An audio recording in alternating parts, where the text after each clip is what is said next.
હા હા હા બાપ છે. બાપ હોય ને તો આ બધું થતું હોય. આ બધું તો કઈ પીવડતા હોય ને તો આ બાપની કારણ પીવડતા હોય. બાપ હોય ને તો આ બધું થતું હોય ને, નહીં તો ના થાય. આ બધું રહ્યું ને આ બાપની કારણ. બાપ હોય તું જા થાય. અને તો તમે આજે એમ કહો છો કે બાપ વૃદ્ધાશ્રમમાં તમે મેકવાની વાત કરો છો.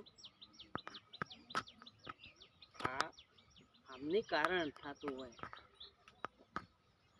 આમાં માલ ઢોર આ બધું આ બાપની કારણ. ભાઈ બાપ ઉપર નાખવાના હોય. બાપ આ હોય ને તો આ બધું થતું હોય. અને ઓનું તો લાખ લાખ વંદન હોય. તત્કારવાના ના હોય કોઈ દિવસ. ઓનો તો આત્મા નહીં, એના આત્માને શાંતિ તો આપણા છોકરોને શાંતિ ભાઈ.